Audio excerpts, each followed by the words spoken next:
Miren, señores, gracias, muchísimas gracias, Patricia. Durante los últimos 20 años, hasta el año pasado, hasta el final del 19, la economía dominicana estuvo creciendo de manera envidiable en la región o en la subregión latinoamericana. Los organismos que le dan seguimiento al desarrollo económico de las naciones elogiaban el desempeño de República Dominicana.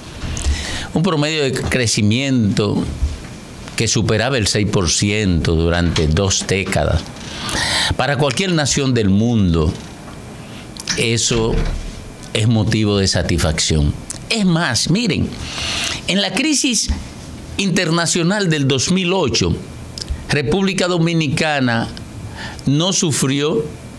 Fue una de las pocas naciones en el mundo que no sufrió esa crisis. Ahora, ¿cómo estuvo manejándose República Dominicana? Con reformas estructurales importantes que adecuaran el aparato productivo a las exigencias que le había creado la sociedad. No se habían hecho reformas estructurales importantes. Se había producido una migración importante de capitales del exterior para convertirse en inversión en República Dominicana, sobre todo en el ámbito turístico y en el ámbito de energía y minero, básicamente en ese ámbito. Se había generado una afluencia de divisas a partir de una cultura de solidaridad y el afianzamiento en los dominicanos residentes en el exterior del valor de rescate en favor de sus parientes. Y esos elementos garantizaban que República Dominicana se mantuviera en un crecimiento permanente. También la transferencia de capitales a partir del aumento de la deuda externa. Pero se fue postergando una reforma fiscal que ajustara el aparato tributario a las demandas de servicios y bienes, a fin de que no tuviéramos que acudir a empréstitos internacionales.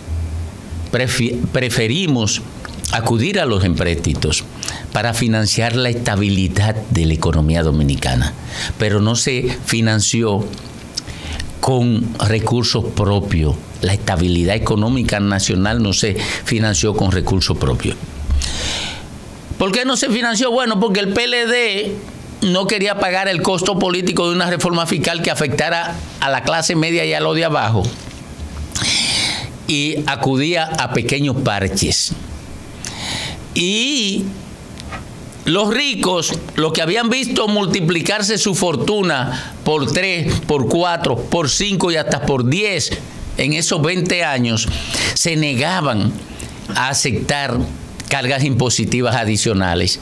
Entonces, para cumplir con los compromisos externos y para cumplir con parte de los servicios requeridos por el aumento de la población, el Estado dominicano acudía a los empréstitos. Y por eso ustedes veían que la deuda externa subía como los espaguetis aquellos. Y postergábamos eso. Bueno, ocurre que vino la pandemia que no estaba prevista y que no podía manejarse con decisiones económicas pragmáticas. Era una emergencia. Y simple y llanamente lo único que nos quedaba como camino era a más empréstito. Claro, el mercado financiero internacional estaba sensibilizado respecto al hecho de que tenían que ser flexibles con los países, porque era un crack económico mundial que estaba provocado por una pandemia que nadie la pudo prever y que ni siquiera se sabía cómo podía ser enfrentada. Hubo de esperarse casi un año para inventar una vacuna, para construir una vacuna. Ahora estamos en un proceso de recuperación del mercado como consecuencia de la superación de la parálisis que el pánico provocaba y los confinamientos dictados por orden oficial. Y se piensa en una reforma fiscal. Pero ocurre que ya el Estado Dominicano acostumbró a la élite económica a solamente amamantarla para la multiplicación de su fortuna, no a que asumiera una responsabilidad social, que es lo que demanda el momento.